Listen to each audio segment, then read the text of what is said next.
everybody doing today? That's it? How is everyone doing today? How's our folks at home? Everybody doing well there? All right, Felix, Anita, and we've got maybe Jeff Ott, and who knows, maybe even Janine? Jennifer with the Symphony. Hello, how you doing? All right, well, we're going to start off with a pledge. I'd ask Felix to do it, but you're not going to hear Felix if he starts the pledge. So we're going to go to Captain and Commissioner Joe Downing to lead us in the pledge. Fellow Rotarians, please join me in the Pledge of Allegiance. I pledge allegiance to the flag of the United States of America and to the republic for which it stands, one nation, under God, indivisible, with liberty and justice for all. Mary Weiss, would you please lead us in the four-way test? Yes, fellow Rotarians, let's recite the four-way test of the things we think, say, or do. First, is it true? Second, Is it fair to all concerned? Third, Will it build goodwill and better friendships? Fourth, Will it be beneficial to all concerned? and fifth, Is it fun? Is it fun? That's the key. Actually, Mike Robbins was talking to me today, and he was made a couple comments, and I said, I'm having fun. And that's what this all is all about. Hopefully you're having fun with each other, and but hopefully you're having fun in a quiet way, because I'm up here talking. Right back row? How you doing, Mr. Treasurer? I'm doing fine. How are you? Hey, look, it's low. All All right. Well, we've got some we have a visiting Rotarian here from Hawks Prairie. Let's hear it for Amber. Amber from Hawks Prairie. Amber, how's Buddy doing? I've been here the last 2 times, so I don't know. Well, next time you see Buddy, tell him I say hi. Okay. All right. Any other visiting Rotarians? Okay, we're going to move right on to our guest list. Christine Poirier, you have a guest. she's not here, but I am. You know, one of these days I'm going to get this right. Actually, I'm going to get it here now because that's Jenny. Nice to see you, Jenny. Jenny brought a guest. Wow. And that's Dan. So let's hear it for Dan. Serial guesting, I love it. Yes, yeah. So you're both my guests for today. So let's just do it that way. Unless you don't want to be my guest, which I can understand, and then you're Graham's guest. All right. And then we've got one more. Matt Purcell's back. Hey, let's hear it for Matt.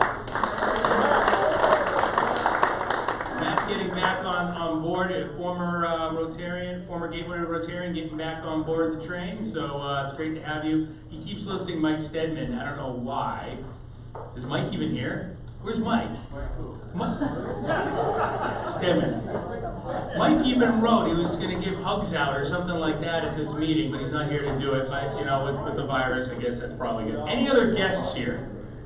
I don't know why I'm raising my hand. I'm not a guest, but that's fine. Okay, we're going to move right along, and this is our Think Rotary moment. And I want you guys to think about some different folks out there in some different industries. But what I'd really love to have for some self-identification is folks that are business owners that do services, different type of services that they provide.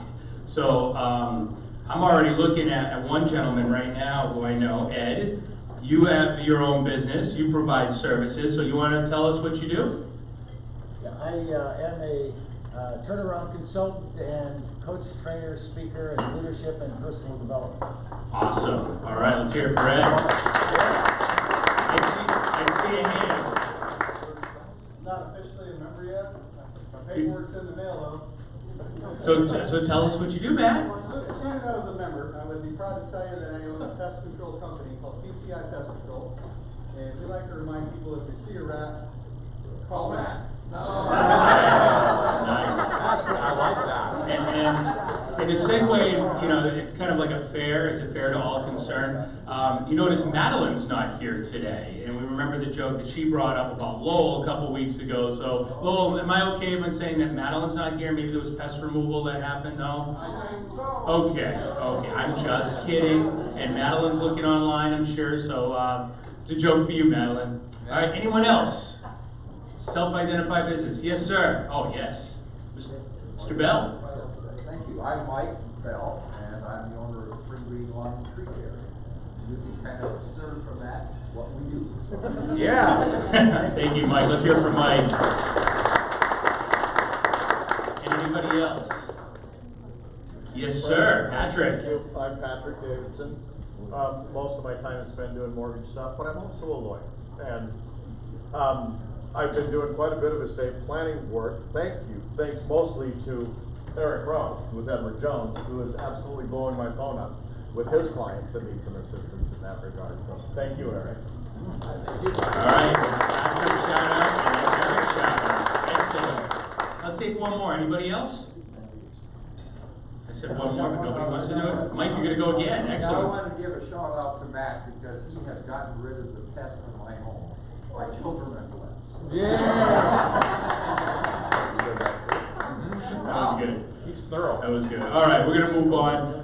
We're going to pause on, I want us to reflect on the Rotary Foundation, and then we'll move on from there, because we're not going to do the Rotary Foundation Minute, but we're going to be continuously reminding you about that, because I still think it's important for us to have that discussion on a weekly basis. With that said, our program went to Tugboat Annie's today. So they're running a little bit late. So I'm kind of readjusting the program to the old days that we're going to do announcements first. Right. So we're going to go back into committee announcements and have that discussion now. So do we have, Lori, are you going to make the announcement for tomorrow? Let's hear it for our literacy chair, Lori. Literacy Lori. Good morning. So tomorrow is our Dr. Seuss birthday social, and it's been a venue change. It will be at Charlie Safari over at Troy's Place from 4 to 7, and it's a book drive for South Sound Reading Foundation, and it doesn't have to be Dr. Seuss books. It can be any children's books. So we hope you can all come. Lauren has prepared a quiz, and there's prizes, and there's birthday cake, so it'll be a lot of fun. And pizza. Oh, and pizza. Troy's like pizza. So I hope you can all come. And it's over by Hawkesbury by Safeway. And there are adult beverages there, so I just want to put that out. Yes. No, you can come for any part of that time. Great question. Yeah, you can be there for any part of it. You don't have to be there the whole time. All right. Is Corinne here? Corinne? All right. I'll make the announcement for the homeless backpacks that we have on March 21st. So we're going to be doing that. Please put that on your calendar. It's a great time. We meet here on the other side. We have breakfast over here. Bring your friends, family. It's a great family event. Hopefully as many of you can attend that, and we continue to try to set the record for homeless backpack activity. So hopefully you can make that one, and again, March 21st. We have an announcement from Nathan. So where is Nathan? There we go. Let's hear it for Nathan McGee.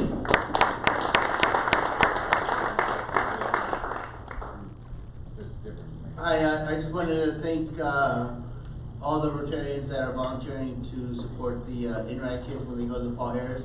Lori, Nancy, Len, Janine, and Megan. Wow. And then also I wanted to thank Michelle for giving up the 5th ticket. And then the announcement that I really am here to make.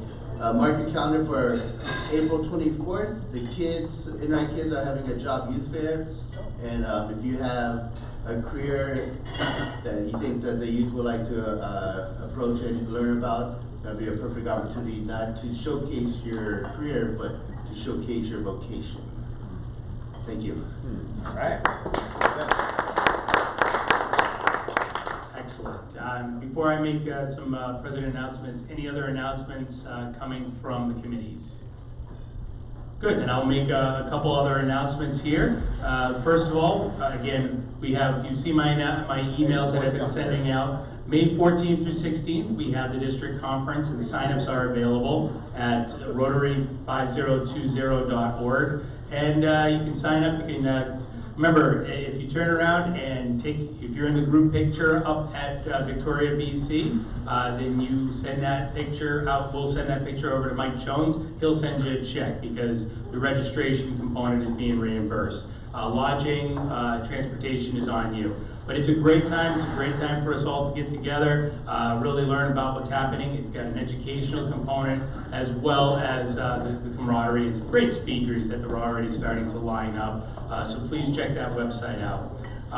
We heard a little bit about, we have the Paul Harris dinner. I have that listed that AG Bill McGregor would make that announcement. I don't see AG Bill McGregor, so he will not be making that announcement. Again, March 19th, go to paulharrisdinner.com if you're interested.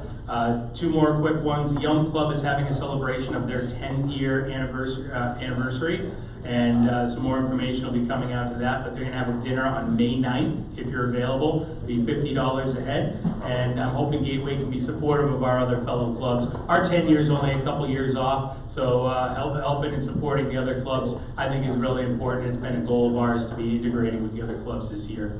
And finally, again, for your calendars, June 24th, we're having the installation dinner at Indian Summer. Again, a shout out and a thank you to Lowell Gordon for setting that up for us. We've got a great group that's going to be leading that. We've got our chairs, always Lori Carroll, thank you for that. Amanda Bay, Sylvia Davenport, Janine, and myself are on that committee, and it's going to be emceed by the amazing Mike Jones. Board meeting tonight at 5:30, Chicago title, and I hope you guys on the board can make that. With that said, we're going to move into our fantastic opportunity to give recognition to the funds that we raised during our great BBB event. So, without any further ado, I'd like to get a warm welcome for our Service Committee Chair and Director. Let's hear it for, who do you want to be today? I know, I'm looking over going, what the heck? Scott Spence. Or not, Doug Moss. Well, good morning, everyone. How y'all doing? Good. So this is our second grant award this year. You'll recall that Gateway Rotary raises money through the BBB, and then we set aside some of that money for our major project, which is the Thurston County Food Bank, Lacey Food Bank project. And then we also award grants, and so we have, I think, 6 grants that are going out this year. And today we are going to acknowledge one of the grant recipients, and that is a Boy Scout troop. And I don't remember what number it's specifically. So this is something different for us. We are sponsoring a Boy Scout troop here locally. And not only are we providing a cash donation to the troop for supplies and startup, but we also then take on responsibility as serving as their sponsor for Boy Scouts of America. So we're taking on a little bit more responsibility, but it aligns with the values and interests of this club to support youth in our community. So with that, I'm going to stop and invite Jonathan Spronsky to come up and accept and tell us about the troop. 9307. 9307. 867-5309. Jonathan. Thank you, Doug, and thank you really to the whole club. It's not just the troop, it's actually PAC 9307 and Troop 9307 as well. So the PAC serves kindergarten through 5th graders, both boys and girls. The troop is a boy troop and serves middle school and high school boys in the Rainier area. So if you turn right out of the parking lot here, proceed south down College Street. If you keep driving and going straight, eventually you will drive straight into Rainier High School where we meet. So don't do that, but that is the population that we serve. And so when we took over the program about 2.5 years ago, we were serving about 8 to 10 youth in the elementary school, and the troop was non-existent. Since that time, we've now grown. We're now serving 42 youth in the community in the elementary school. At the end of last fall, we had a request to restart the troop to serve middle school and high school students. Our goal was to get 5 students and start with that. At this time, as of last night, we're serving 21 middle school and high schoolers in just 2 months since we chartered, so pretty exciting. It's been a really wild ride, and then right after we had chartered, in November we found out that the Rainier Lions Club, who had been the chartering organization for both groups, was going under. They were closing their doors. And so the troop had 1 year to try and find another nonprofit organization to partner with. You can imagine there's not many nonprofits in Rainier that are maybe providing services, and so we were very thankful that Gateway Rotary was willing to support us and take on this responsibility in this role. So thank you all for that. If I can, before I get the Doug Moss Shuffle, I'll just tell one story about the Cub Scout pack that I think really illustrates the program. We are the only after-school program in Rainier that's year-round. We're also the only non-sporting after-school program that meets at the school. And so for a lot of these students, they don't have many other opportunities to do programming. What happens is once a month for the elementary school students, we have a PAC meeting where all of the students that we serve, K through 5, come in and receive all their awards. It's also usually the only meeting that all the parents come to. And those meetings often go a lot longer than I would always like on a school night, I will say. And so we were looking at ways to try and make it be more respectful of people's time and trying to trim it down. And one of the ideas that came up is, well, we always have a potluck dinner at that meeting. Why don't we cut that out? And one of the current Cub Master at the time, 2 years ago, leaned over and said, absolutely, we cannot cut that part of the program out. And we all were kind of shocked by that. We said, well, what's so important about the dinner? And he said, I want you to look around the room. That's the only time that these students have both their mom and their dad, or both adult parents there, sitting down at a table and having dinner together. And it was true. For a lot of the students that we serve, it's a single parent family. Sometimes the child exchanges for youth custody actually happen at our program. And so it was nice to have that perspective that this is the one time that we are actually serving the whole family unit. So thank you all for being a part of that.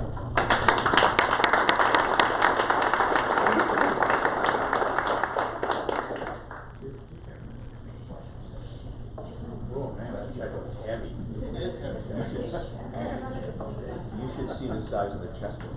Yeah, I imagine. Huge, big, register.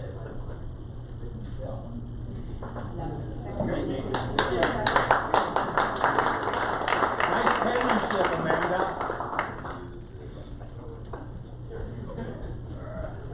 Just right on the back. Lost my name tag. I don't know what it was. Okay, well, without further ado, great to see you gentlemen here, and thank you for coming down. I'm going to introduce our Vice President, Amanda Bay, to do the introduction. So let's hear it for Amanda. Good morning, tribe. Okay, today we are privileged to have with us the USS Olympia. All right. We have Lieutenant Commander Justin Grover, Executive Officer, Second in Command on the USS Olympia. Commissioned in the Navy in 2005. Previous assignments include USS Columbus, United States Naval Academy, USS Maryland, and the Air Force's School of Advanced Nuclear Deterrence Studies. Say that with a mouthful. Machinist Mate Nuclear Chief Jason Lyons, leading engineering laboratory technician on the USS Olympia, responsible for all the chemistry and radiological controls associated with the nuclear propulsion plant. We also have Torpedo Man's Mate Second Class Raul Bonilla, first tour sailor on board Olympia since October 2016. He has completed 2 deployments and special weapons testing, including live fire exercises of the ADCAP torpedo and the Harpoon submarine launched anti-surface missile. Sweet, it's like this is a test. At downtown? Did you shoot it at downtown? Stop. Okay, sorry. We have culinary specialist submarine second class Kevin Ledesma, first tour sailor on board since January 2017, 2 deployments on board, responsible for feeding 150-man crew 3 meals a day. Please help me in welcoming the USS Olympia.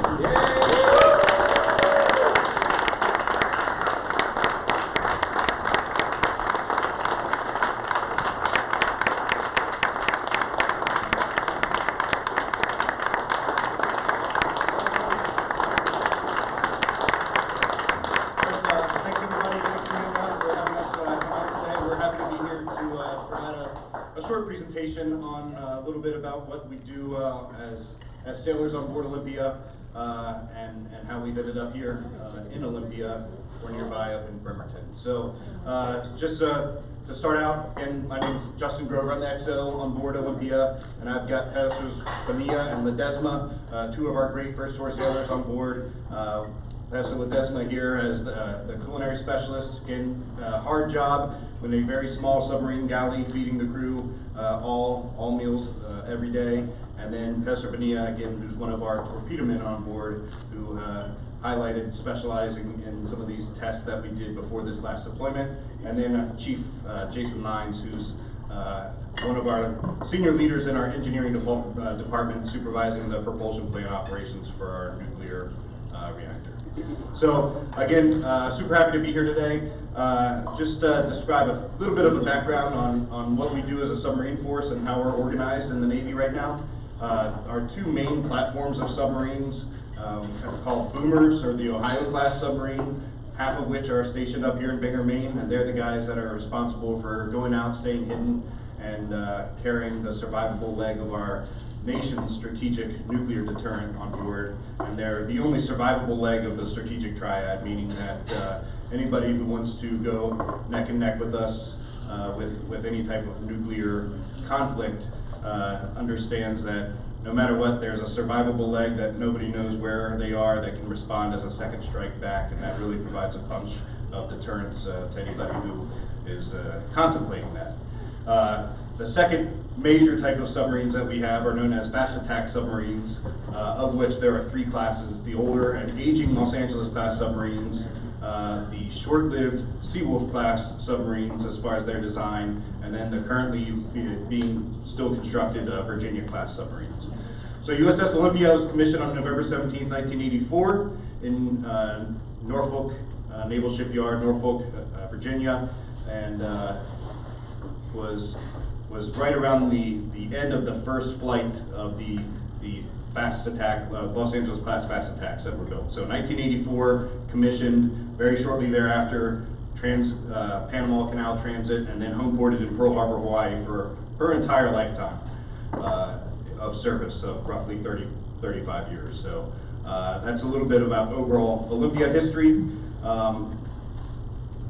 As far as what we have done since at least I've been on board of the past couple years. So Olympia had a shipyard period in the late 2015 to 2017, early or late 2016 timeframe. Came out of the shipyard in Pearl Harbor to just get modernized with a lot of our equipment.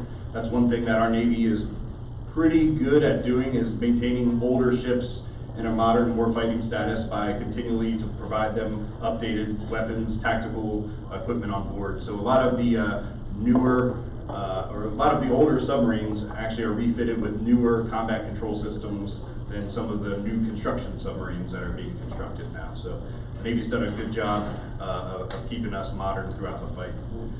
So in 2018, I reported as XO on board Olympia. Again, that's a second in command position, and that understanding when I reported was the ship was scheduled, and these guys can all vouch for this, was scheduled to go on a deployment to the CENTCOM, or Central Command Area of Responsibility, which is kind of a rare deployment for Hawaii submarines. When Hawaii submarines normally deploy, kind of step over here to the map for a second. Get a little slide closer. That microphone comes out if you want. Sure. So as Hawaii submarines normally deploy, got Hawaii here. The general area of deployments are to the Western Pacific area of responsibility. That's where they normally deploy and conduct their operations. Fast attack submarines generally assign missions to be standby for strike, carry Tomahawk, just regular Tomahawk strike missiles, and then intelligence, surveillance, reconnaissance is kind of the bread and butter of what fast attack of submarines have done since the end of the Cold War, where their prime responsibility had been anti-submarine warfare, which is mainly searching for, detecting, during the time of the Cold War, searching for, detecting Soviet submarines and then just staying on their tail throughout that patrol. So since then, a lot of ISR type missions over here in the Western Pacific.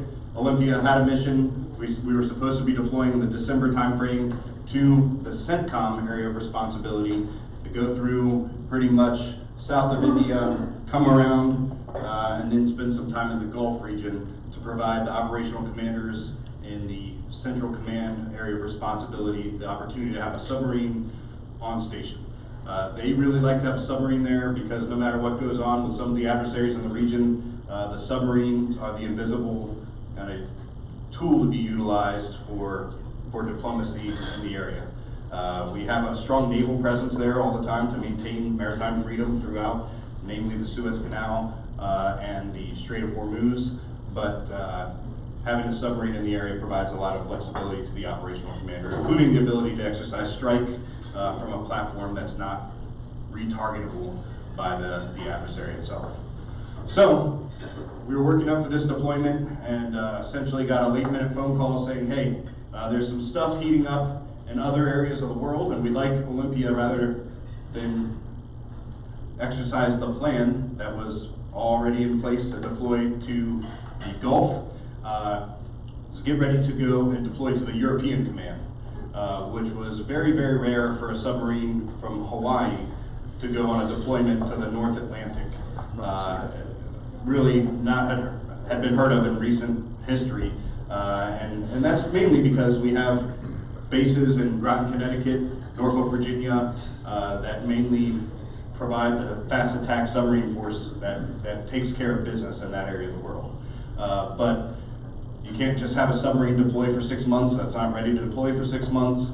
Stuff was going on to where the combatant commanders in UCOM wanted an extra submarine platform. We were getting ready to deploy, and so they said, hey, get ready, change your training a little bit, be ready to go in this area that you weren't necessarily training to go to, and make it happen. So we said, roger that, we'll make that happen, and we're excited to do so.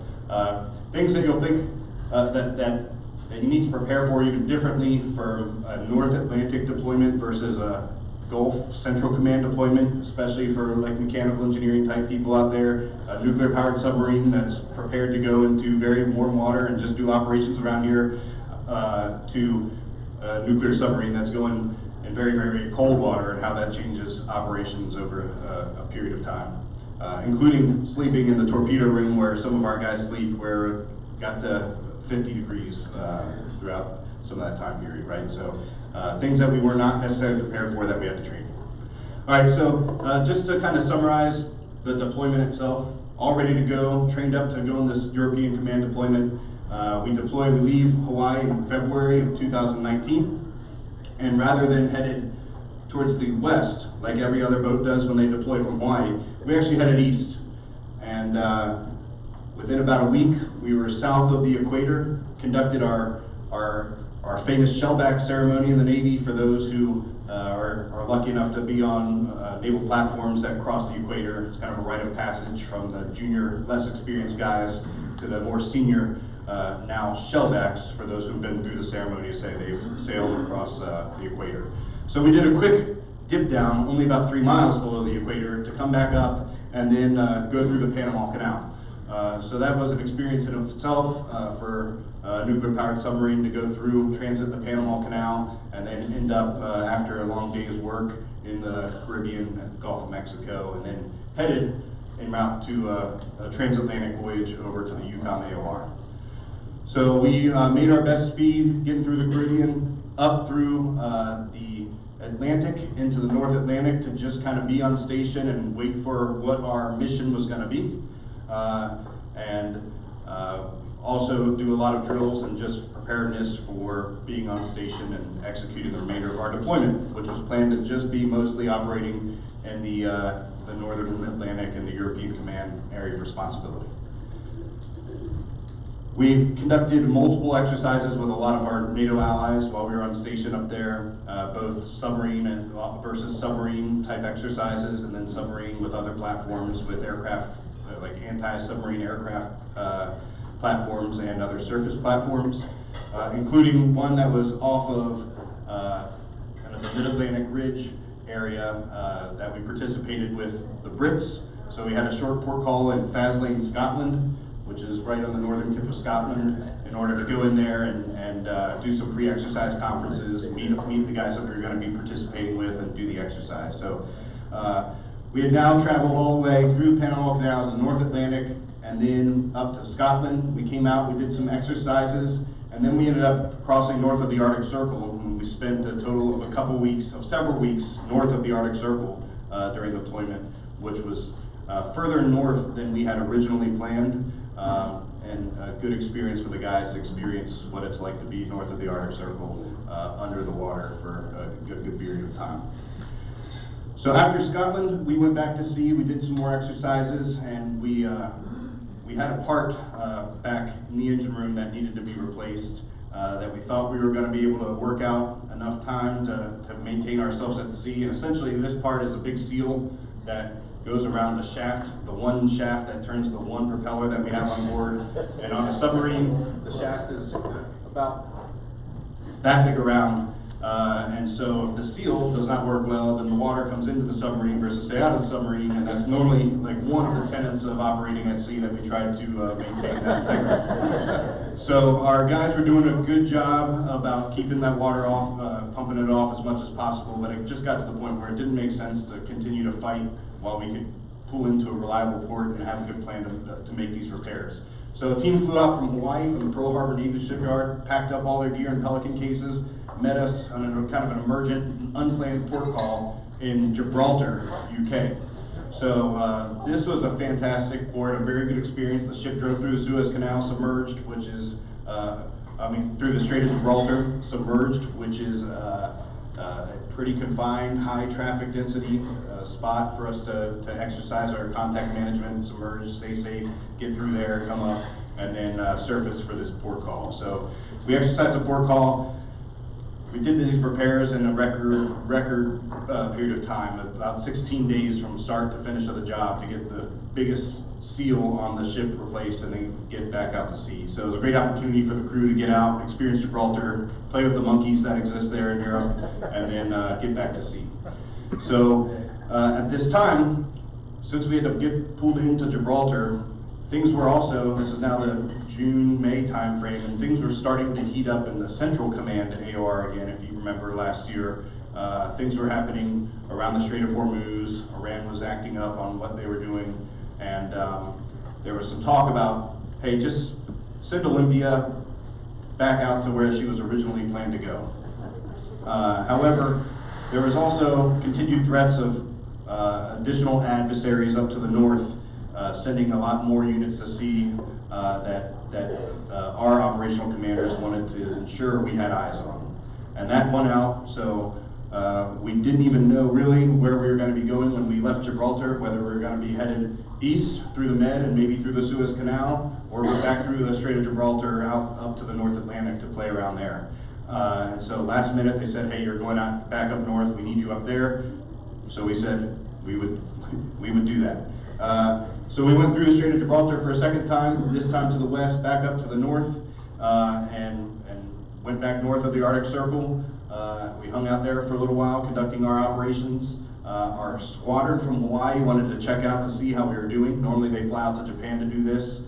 This was a good opportunity then for them to see a different part of the world, and they flew to Tromsø, Norway to meet us for just a couple days. Tromsø, Norway is about as far north as you can get in Europe to any civilized area that's tenable up there. So they met us up there, came out for a couple days. We dropped them back off in Tromsø, Norway, and then at this point, things continued to heat up more and more in the Central Command area. And so we made our best speed back through the Strait of Gibraltar, did a quick stop in Crete to top off our supplies, and then through the Suez Canal, through the Red Sea, and we spent the remainder of our deployment doing operations in the Central Command area of responsibility. We were doing our things out there as long as we could stay on station until another submarine was surge deployed to meet us over there, and we broke off, came back home to Hawaii. The thing about Olympia is that it's designed for a certain period of time, and that hull expires for its certifications just like an airframe would expire for flying in the air. And our hull we knew expired on October 31st of 2019. And we were still out here in September. And we needed to travel all the way across the world back to Hawaii to get back, understanding that once we got back to Hawaii, we had to say hi to our loved ones, maybe get a little bit of a break, move our families over to Washington because we needed to be in port in Bremerton, Washington for our decommissioning prior to October 31st. So we drove as fast as we could back through south of India, through Indonesia, back to Hawaii, pulled in, had a quick R&R period, moved our families to Washington, got back to the ship, and we pulled into Bremerton for our final port call and decommissioning process to start on October 29th, 2019. So not much time to spare, but it was a fantastic deployment exercise with allies around the globe. We showed the operational commanders the flexibility that our submarines still have to offer and the endurance that a nuclear-powered submarine has to offer by being able to be that flexible and that fast to go wherever we need to go to get the job done. Total of 56,000 nautical miles in one trip all the way around the world, and earned these guys things that is just pretty rare for Hawaii submarines, to get an Arctic service ribbon, to get all of the naval orders that exist for going south of the equator, through the Panama Canal, through the Caribbean Sea, through the Strait of Gibraltar, north of the Arctic Circle, through the Suez Canal, and most importantly, all around the world, is the Order of Magellan, which is probably one of the more rare certificates that these guys can earn in their entire naval career. And coincidentally, we pulled back in on September 8th, which was just about 500 years from the day that Magellan returned, well, Magellan's voyage returned, sans Magellan from his voyage around the world. So He didn't get this. He didn't get that's the right. award. He didn't get the certificate. So, that's right. So that's kind of where we are right now. We've come back here. We're beginning our inactivation and decommissioning period. We have now the opportunity to come down and engage with the city of Olympia, which is great. It's been a great namesake to us over the 35 years of our history, and we look forward to spending the last year or so engaging with the city for our final bit of time before she's stricken from the naval record, and the crew is released to go and continue their service on platforms around the globe. So, with that being said, we're probably a little bit late on time, but I'm happy to answer any quick questions, and then we'll be around also to field some questions. Again, I did a lot of the talking, but I've got the crew here that did the entire, all the work over the deployment. So. Go ahead, Mike. Questions? Yep. Sir. When you transit the Panama Canal, do military vessels have precedence on passage through? So the question is, do the military vessels have precedence when going through the Panama Canal? And I would say that they are scheduled to try to be in the lead or the very tail end of one of the convoys that go through the canal, and they have very strong force protection security escorts along the way. So the Panama Canal Authority doesn't guarantee any precedence, but they try to arrange it such that they're in and out more efficiently than other vessels. Also, nuclear powered vessels have a little bit different requirements and stand off from any other vessel that is going through that's not nuclear powered. In the back? Dan. Yep. Yeah, first of all, some people would look at the services you provide as a war machine. I prefer, and I tell people, you're the key component to the world's stability. That being said, could you talk about semi-autonomous weaponry versus, as technology is advancing, we're starting to get into thoughts of fully autonomous weaponry. And what's your thought in terms of, you have the weaponry, how much human intervention is involved? Yeah, so it's a good question. I guess I'll give the standard disclaimer from here on out, is that any discussion on that topic is my opinion and not the opinion of the government or the Navy. But so about the advancement towards autonomous or semi-autonomous weaponry, I would say that's somewhere that we continue to explore as a federal government, as a defense machine. I don't think that, especially how we do business, that we're going to get there for the foreseeable future. And that's mostly when we are doing business, we are an autonomous unit, as far as there's no communications to us while we're submerged underwater. We get our orders, we periodically come up and communicate, but we have to be able to have mission on board, be ready to execute, and use the commander's intent of those orders to know when and when not to engage based upon the rules of engagement in a certain conflict. And so as far as submarine warfare is concerned, I think that's not in the picture for quite some time. Sir? What's the longest period you guys were underwater during that trip? So the longest period underwater would have been about about 45 days. About 45 days underwater. We went longer though between ports. So when we left Crete, it was the beginning of July.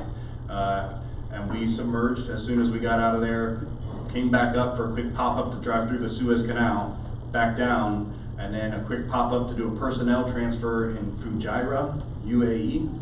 But that didn't involve anybody getting on shore. That was just a quick pop-up, meet a boat, do a personnel swap out for a couple people, back down, and then we weren't back up again until we came into Hawaii. So that was driving literally, around the world in one trip. So How long was that? impressive. That was about 45 days. So did you say that the submarine can launch Tomahawk missiles? That's right. So the question is about submarines launching Tomahawk missiles, which are our biggest strike asset that we have for conventional strike. Submarines like us, first flight, which we call first flight tough, which was designed with just 4 torpedo tubes, and that's it. We're still certified to launch Tomahawk missiles from the torpedo room while submerged. So they go out through a tube, come up, fire off, and they're out. The newer submarines, attack submarines, have a vertical launch system where they have external capsules that are ready to just pop up hatches and launch them off the ship. And then our guided missile submarines, which are 4 of the converted boomers that I talked about earlier. In order to meet START treaty requirements, we took 4, we took out the nukes, we reconfigured them, and then we put in a bunch of conventional weapons. Well, it turns out when you remove 24 nuclear missiles that are ready to go around the world, you can fit 128 Tomahawk missiles in their place. And those guys are warfighting machines that are able to execute some pretty excellent strike fury if need be. Probably one more question and then, Yeah, so on behalf of the City of Olympia and the Greater Thurston County region, I, as a former mayor of the City of Olympia, want to thank you for your service and appreciate the long-standing relationship that we have had with you and your predecessors. It's been a great relationship, and we continue to look forward to working with you on into the future as you continue your decommissioning up in Bremerton. Again, it's been great to be associated with the USS Olympia, and we want to continue to be a good host to you and your team. I appreciate that. Thank you. Thank you.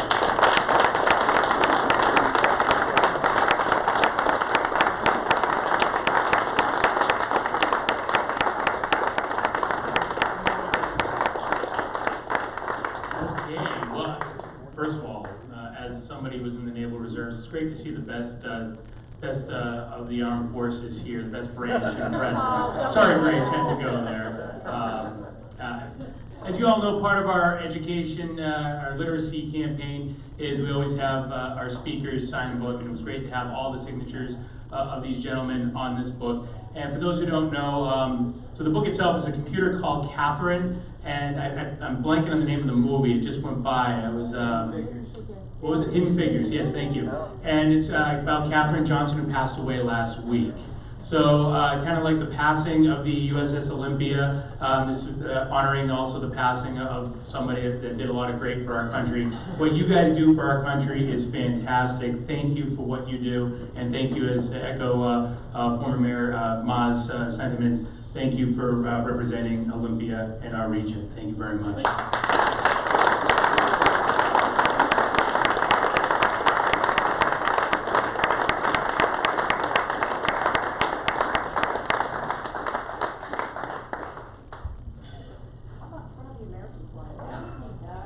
This way, guys. Yeah, go that way. Canadian flag.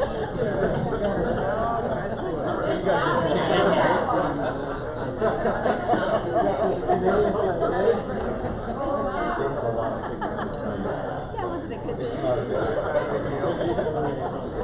It's kind of like all Again, so thank you very much for having us here. We enjoy the opportunity to get out, and however, if you do breakfast again next time, we'll invite the entire club up to Bremerton for 0-7, because that helps us a lot on that commute down here. But I've got a couple things that I wanted to present to the Len on behalf of the club, and these are good things, I think, when you have auctions and different things to raise money that might go for some stuff. So this is our command coin, USS Olympia. Every command has a challenge coin, and want to at least get you one. This is from the captain saying that he wished he could be here, but hand that to you instead. And then We did, the captain and I were kind of sneaky, and we were going back in the engine room throughout deployment and having some guys drip off some seawater samples through some of our seawater pumps back in the engine room. And we were collecting them and labeling them along the way, like in Saving Private Ryan, where they do the soil samples. And by the end of deployment, this thing had gotten pretty impressive, and our collection was pretty good, and we bottled and wax sealed some of these samples. So this is a combined sample of everywhere, and I'll just kind of read these samples off and turn this over to the club. But this is Pacific Ocean at the equator, the Atlantic Ocean, the Mediterranean Sea, the Caribbean Sea, the Norwegian Sea north of the Arctic Circle, the Red Sea and the Bab el-Mandeb Strait, the Arabian Sea, the Indian Ocean south of the equator, the Molucca Sea at the equator, the Banda Sea near the Mumbai Strait in Indonesia, the Philippine Sea near the wreck of the USS Olympia from World War II, and the Pacific Ocean at the international date line. So all the waters from all the world exist on Earth.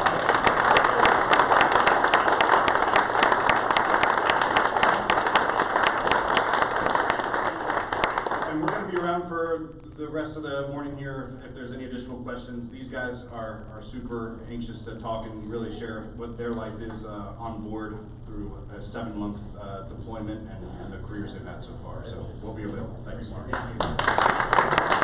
Well, let's hear it once again for the crew of the USS Olympia.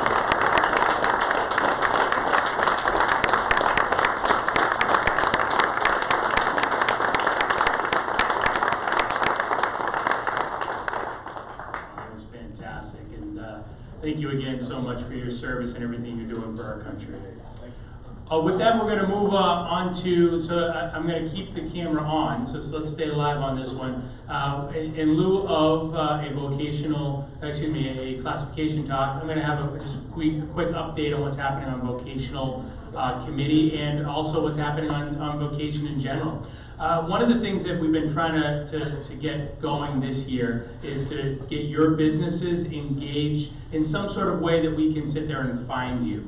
And one of the discussions that started was another district, District 5030, started a database in which they now have their businesses linked up so that if you're a Rotarian, you can go on, you can find, say, all right, let's say I need somebody for doing pest removal, and you start looking for that type of data search, and you can look in different areas or different cities to find a business that could take care of it. It really exemplifies the idea of think Rotary as opposed to Google.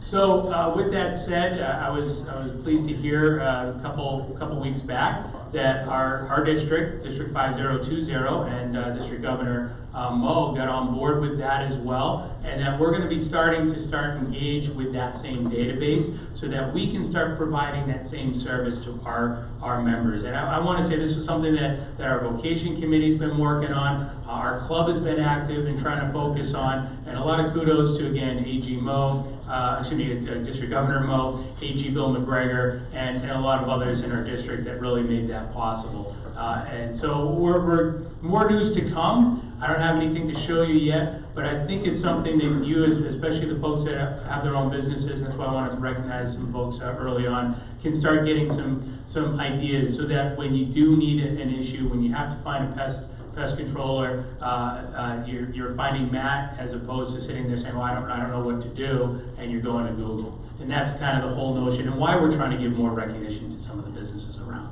So I hope that just echoes some of the things that, as one of the items that's come out of the vocation committee. You heard their presentation last week. It was great to see that panel and a lot of work that they've been doing. We'll be back with our regular classification talks again, kicking off next week. Excited to continue that program. With that, I'm going to say goodbye to our folks at home. It was great seeing you, and I hope you enjoyed the presentation today. As we move on, so we've got exciting things.